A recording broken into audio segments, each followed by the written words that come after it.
તો બધાને જય માતાજી, હર હર મહાદેવ. આજે આપણી યાત્રાનો દિવસ છે 10મો. અત્યારે સવારે સામાન વામાન પેક કરી નાખ્યો છે. અહીંયા અમે પેક કરે છે ને એક ઠેરો આપણો અહીંયાથી પેક થઈ ગયેલો. તો હવે નીકળવાનું છે યમનોત્રી બાજુ. આ સામાન એક બેગ છે એક ઠેકાણે મૂકવાનો છે, કેમ કે સામાન થોડોક વધારે હતો એટલે થોડોક મૂકી દઈએ તો સારું પડે એમ રસ્તો આવે એટલે. તો સામાન બાંધી અને પછી નીકળી જઈએ. પહેલાં ઋષિકેશ જાવ, પછી ઋષિકેશથી નીકળશું યમનોત્રી બાજુ. તો પછી તમને મળી. તો અત્યારે આપણે જતા હા યમનોત્રી સાઈડ, અને રસ્તામાં પાણી પીવા ઊભા રહ્યા. મસ્ત મજાનું પાણી આવે ડુંગરામાંથી, ઠંડુ બહુ ટાઢું બહુ છે, બરફનું હોય ને એવું જ છે. અને અહીંયા પાછળ પડી છે આપણી ગાડી. ઢાળ છે થોડા થોડા, જો કે ખાસ છે નહીં. ને સામાન એક ઓલી બોટલ ને એક થેલો હતો, એક ભાઈબંધ અહીંયા મૂકી દીધું. એ કે મૂકી જતો તારે વાંધો નહીં. પછી આપણે નીકળ્યા ગાડી લઈને. બતાવું મેં તમે લોકેશન છે બહુ જોરદાર. જો અહીંયા પાણી આવે ઠંડુ મસ્ત. ઉપર લઈ આવે આવું ગોઠવેલું હોય નળીને એવું ઘણી ઠેકાણે. અહીંયા બોટલ નાખી દીધેલી હોય.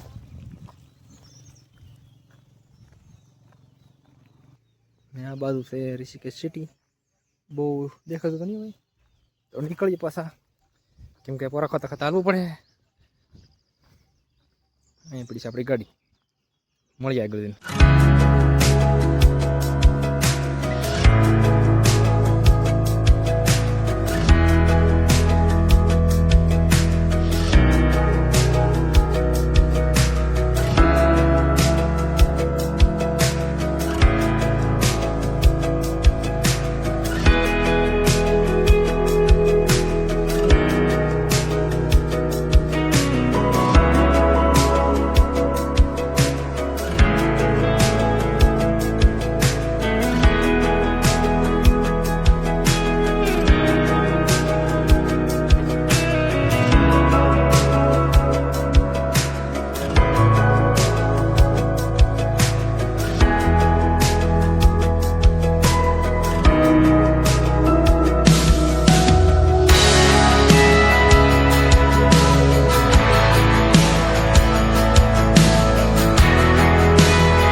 લીધો હો ને એક ફળ વેચાતું હોય આપણે. આ શું કહેવાય ખબર નથી, અમૃત કહેવાય લગભગ, ગુજરાતમાં મળે.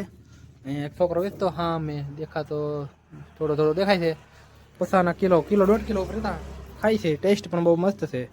હાલો તમારે ખવાય ને. હવે તો આપણે યમનોત્રી બધું પછી મળશું પાછા આગળ.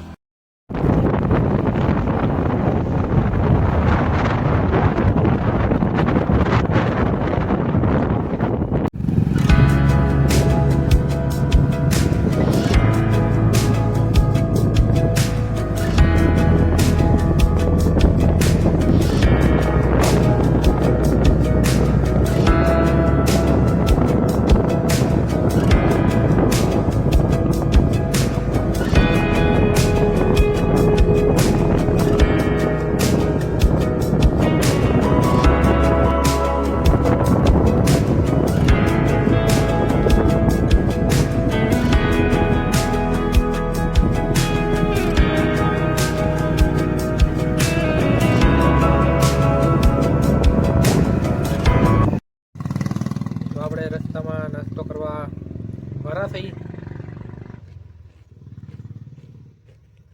જગ્યા હતી મસ્ત ને. એક બસ સ્ટેન્ડ ગાડી મૂકી દીધી અમે. સેવડો, કેમ કે ઘેર લેવાથી પીડ્યો હો, પેડું નહોતું પડી ગયું. હવે પાછા અહીંથી જમીન પછી નીકળશું યમનોત્રી સાઈડ. જેવા તેવા સાંટા ખરે છે ને ટાઢો વા આવે, ટાઢો બોલ દેવો, ઠંડી હોય એવું લાગે.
અત્યારે આપણે પગાસી ધરાસુ કરીને ગામ છે નામે કંઈક અલગ અલગ હોય વટી ગયા ને એક બસ સ્ટેન્ડ હતું ને પોરો ખાતો છે પાછો અહીંયા પડી છે ગાડી અમે પણ બેઠા છે અહીંયા પહાડનું લોકેશન છે ને બહુ એક નંબર છે બતાવું તમને આ જો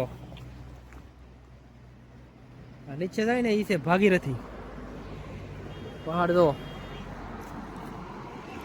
લોકેશન છે જોરદાર આ બાજુ ધરાસું ને આ બાજુ યમનોત્રી આગળ બે કેળા પડશે ગંગોત્રી ને યમનોત્રી આપણે વળશું યમનોત્રી બાજુ લગભગ 80 કિલોમીટર એવું છે ઠેઠ તો આજ નહીં પૂગવું એવો વિચાર છે કાલ પહોંચશું તો અત્યારે વરસાદ આવે એવો માહોલ છે આ વાદળ તો બતાતું છે નહીં બતાતું એમ સાવ ઘુમર જ છે ફૂલ અહીંયા હેઠા આપણે એમ લાગે કે ડુંગરા હેઠા વાદળ આવે એવું લાગે અત્યારે અમીર ભાઈ કે ગાડી આપણે બેઠા છીએ વાહે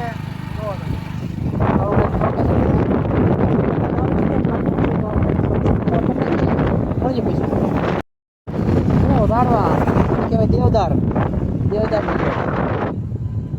એટલે સારા લાગે એટલે સાથે પછી બીકે લાગે આમ એમ હાથે નીકળો તો ખબર પડે મોટા હોય એકદમ સીધા દોર દેતા દેવા છે ને એટલા મોટા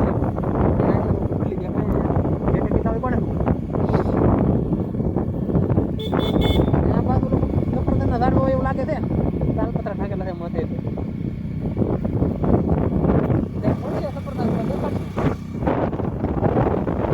વરસાદ આવ્યો નહીં એન્કોર આવેલો હતો અમે પૂજાતા વયો ગયો બોલી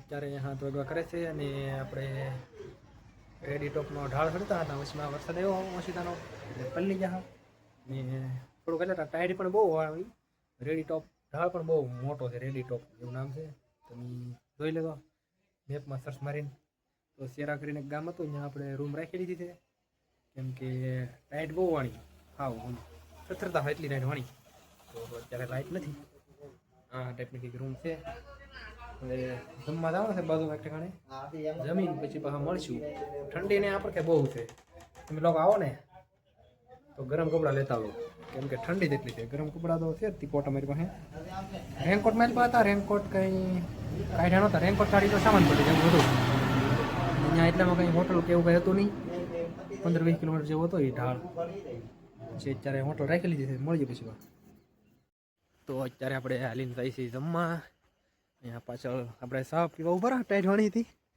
અહીંયા ભાઈ પાણી ગરમ કરી દીધું પાણી ગરમ કરી જાઓ કરી દીધું એક જમવા અહીંયા આવે એને કોન્ટેક્ટ કરી દીધો રૂમનો એટલે બધું આ એવું હોય જાય છે અહીંયા જમવા ના થઈને મળું તમને તો આપણે જમવા ગયા હતા જમીન વ્યા છે જમવાનું હતું પહાડી સારું હતું ને પાછળ રૂમે વ્યા છે અહીં બહારનું તમને એક લોકેશન બતાવું બહુ મસ્ત છે જો લોકેશન પાછળનું લાઇટિંગ બાઇટિંગ ગોઠવેલું છે મસ્ત તો